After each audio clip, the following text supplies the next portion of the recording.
turning first of all to the Lebanon front, you may recall that when the ceasefire was announced last summer, I expressed that it was a completely nonsensical ceasefire, that combat against Hezbollah was going to be an ongoing reality, and that any idea that there was peace between Israel and Hezbollah was really for the birds.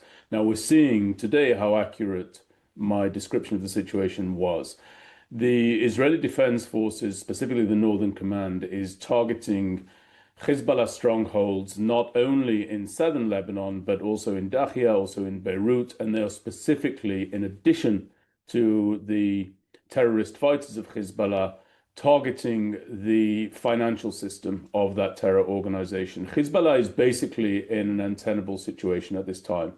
They did not want to join in with the Iranians once Israel and the United States launched their joint strike against the Iranian regime and against Iranian targets.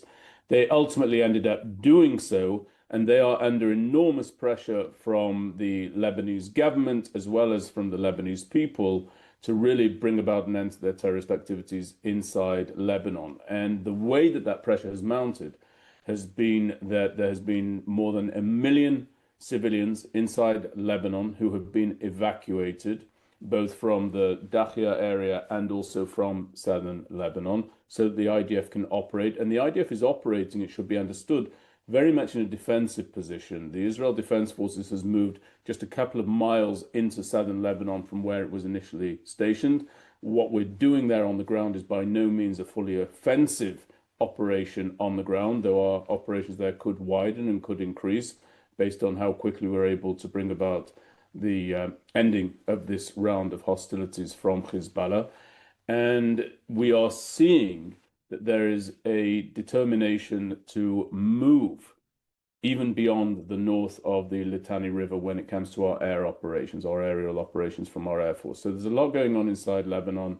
There's a lot going on against Hezbollah, not only, as I said, against the terrorist operatives, but also the banking and the financial system. And if Hezbollah is not able to pay its terror operatives, those terror operatives will basically stop operating across a long enough timeline. Now, the other thing that people should keep a lookout for is that there is rumored to be an outreach and entreatment by the Lebanese government for peace negotiations, ceasefire negotiations, call it what you will, to commence between Israel and Lebanon. There is a suggestion that the foreign ministers of both countries would meet in Cyprus for those purposes, but Israel is not particularly interested in sitting for such talks at this time because the continued presence of Hezbollah, where they are on their weapons, firing into Israel, firing on our forces, is not one that we view as tenable here in Israel. And so we are determined to continue to take this fight against Hezbollah in southern Lebanon and also further north. Turning now to the Iranian front, the coordinated strikes by Israel and the United States of America are yielding incredibly positive outcomes when it comes to downgrading the potency of this Iranian regime. We've seen the decapitation of the supreme leader, of course. We've seen the complete dismantling of any cogent command and control structure within Iran. And now we are seeing the continued hunt for and targeting of and detonation of the ballistic missile launching capabilities of the Iranians. That's in addition to the decimation of the Iranian Navy, an ongoing operation against that. And we are also now seeing that there are limited targets against some of the oil facilities inside Iran. Now, a lot of people are wondering why Israel is targeting those facilities. It's not because Israel is trying to break the civilian infrastructure in Iran. It's rather that these specific targets were being used and were the source of operations for and funding for and fuel for the Iranian regime. So it's those Iranian regime strongholds that have been targeted in a very limited fashion by the State of Israel. In addition to that, we've seen that Iran continues to target civilian infrastructure here in Israel. And so this is part of an ongoing dialogue, if you like, between the two countries, where Israel is saying, without expressing explicitly, if you continue to target our civilian infrastructure, just know that there is no target within Iran that is immune from our capabilities and from our strikes and from our weapons. I hope that that message will be heeded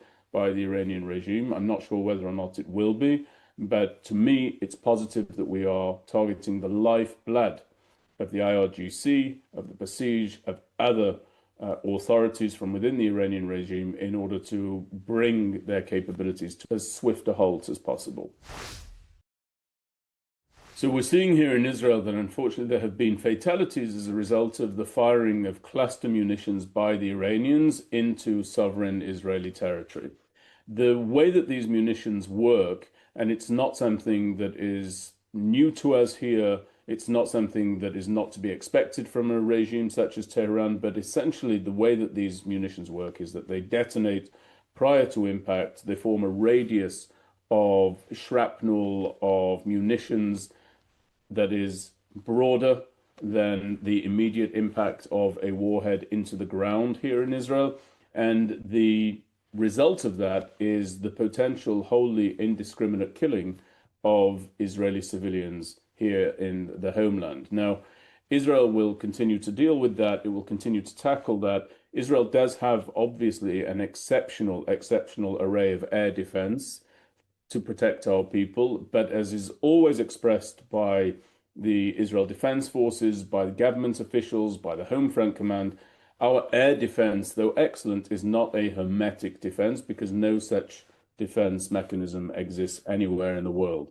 So I think the challenge for Israel, and specifically Israelis, is to ensure that our people are ever more adherent to and obedient to the guidelines that we're receiving from the Home Front Command. Namely, when there is a siren, when there is a warning of an incoming salvo from Iran or indeed from Lebanon, and we're facing that from both fronts at this time, we must take shelter in the reinforced rooms, in the shelters that are around all of the public spaces here, and we must remain in those shelters until we receive a follow-up notice that the incident has ended. This is not a time to be cavalier, and the cluster munitions that are being used by Iran underscore the importance of following the Home Front commands. And I believe if we do that, we will bring down to its lowest possible level the number of injuries and casualties by way of this Iranian and Lebanese fire upon us.